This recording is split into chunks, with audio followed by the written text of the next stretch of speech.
kasih. Terima kasih. Ya. Saya mengucapkan terima kasih malam hari ini lengkap kesepuhan kita, tokoh kita, para sultan yang ada di wilayah Cirebon hadir. Tepuk tangan. Dari Kasepuhan, dari Kanoman, dari Kacirbonan, dari Kaprabonan. Tepuk tangan semuanya. Terima kasih diberikan tempat, diberikan ruang waktu, dan diberikan kebahagiaan bagi warga kota Cirebon. Hadir juga Bapak Wali Kota beserta istrinya yang setia. Dari tadi mata istrinya tidak pernah berkedip, takut wali kotanya memandang, padahal yang bukan semestinya dipandang. Saya ucapkan terima kasih Pak Bupati Indramayu beserta calon istrinya yang masih ada di alam impian. Bapak Wakil Gubernur Kanjeng Raja Subanglarang Miwah banyak. Itu Bapak tahu nggak Pak? Ada anggota DPR RI, saya ucapkan terima kasih. Tadi ada di belakang anggota DPR RI hadir. Terima kasih. Terima kasih ya Teh. Alhamdulillah makanya sujun baik saya sampai Ya maaf ya maaf ya maaf. Dihitungnya yang terakhir. Masih dicek Teh, makasih Teh. bersyukur. Napakilas Pajajaran kirap mahkota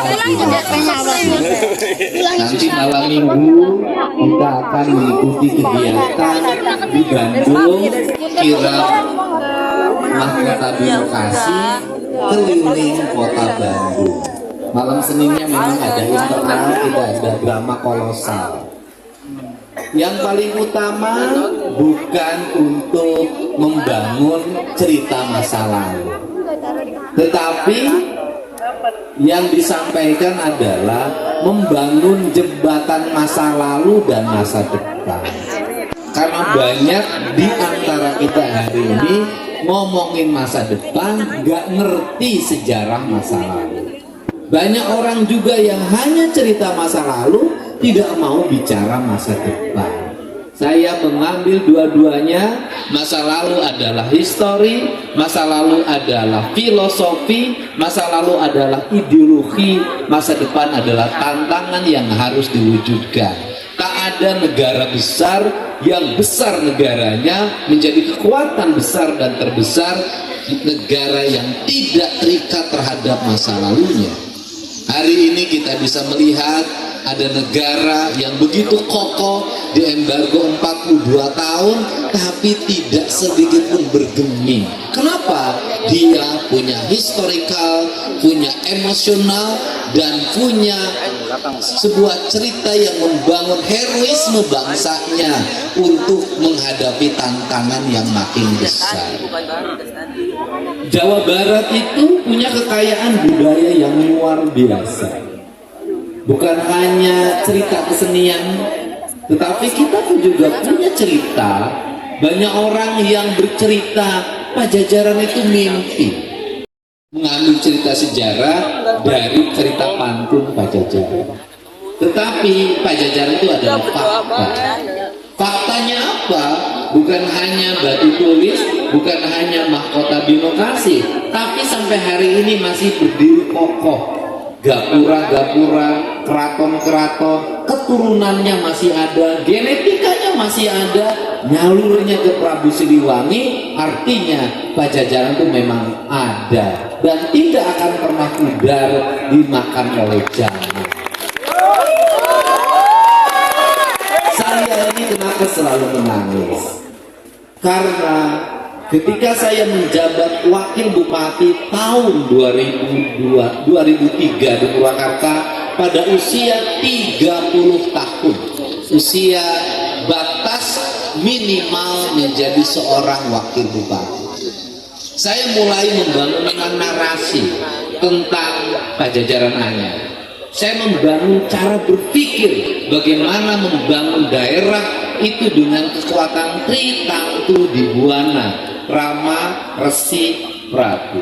Kalau dalam bahasa Sundanya Rama, Resi, Ratu. Gunung kudu akayan, lengkong kudu balongan, lebak kudu sawahan. Sebab berpikir filosofi tentang tata ruang daerah, tata kelola pembangunan yang berbasis ekologi yang menurut orang Kementerian Agama disebutnya teoekologi. Kemudian waktu itu saya mendapat serangan tentang apa?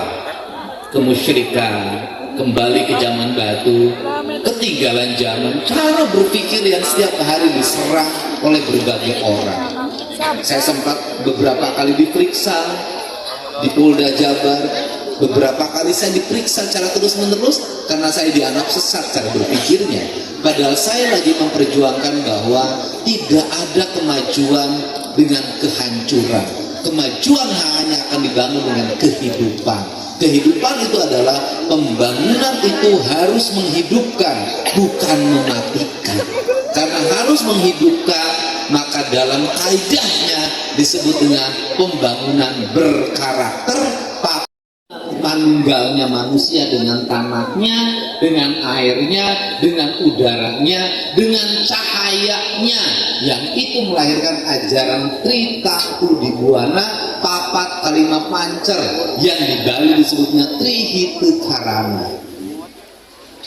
Kerangka itu yang terus saya perjuangkan sampai saya menjadi bupati. Saya mulai punya kewenangan untuk membangun karakter itu. Maka saya membangun hamparan alun-alun, namanya alun-alun Pasanggerahan Pajajaran, itu dengan lambang mahkota Binokasi, dengan gapura Malati. Maka saya menulis di situ Pakuan, Galuh Pakuan. Saya menulis lagi tentang Gapura Indung Rahayu. Saya menulis lagi tentang Gapura Tritangtu, Iman, Islam, Ihsan. Banyak orang yang tetap tidak mengerti. Maka saya terus mengusung gagasan. Ancaman sangat banyak. Saya pernah dikejar oleh 10 orang mengurus pedang di Garut mau dibunuh. Rumah saya dilempari pakai batu, anak saya sampai trauma karena sekolah itu di mana-mana bersebaran Wentet Dedi Mulyadi, Dajjal Sunda. Apakah saya mundur? Tidak. Saya terus memiliki keyakinan bahwa pembangunan yang memiliki watak ideologi akan melahirkan masyarakat yang cerdas, masyarakat yang tidak usah dibeli, tapi masyarakat yang tersadarkan. Dan saya katakan bahwa usung tema kebudayaan dalam politik, alhamdulillah, saya selalu memenangi pemilu dengan suara yang sangat tinggi. Artinya, jangan pernah ada keraguan pembangunan mengusung tema dari kampungnya sendiri. Di antara peradaban Sunda yang masih tersisa tentang pluralisme, yang masih tersisa tentang pemahaman rahmatan lil alamin, yang masih tersisa antara Islam, iman, Islam, ihsan, antara masa lalu, masa kini, dan masa depan. Wilayah yang sangat terbuka itu adalah Cirebon. Di Cirebon tidak pernah terdengar kalimat musyrik.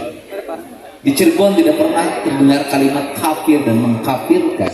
Di Cirebon menjadi terbuka antara pemahaman agama, pemahaman sejarah, dan pemahaman alam.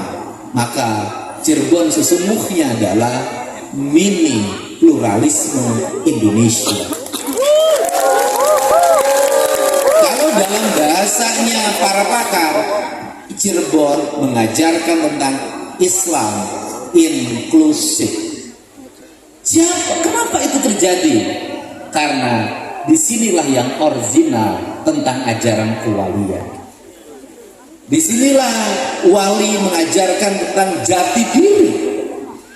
Maka wali memilih Sunan Gunung Jati kalimat Sunan Gunung Jati dibanding nama lain. Maka masih ada adan fitu.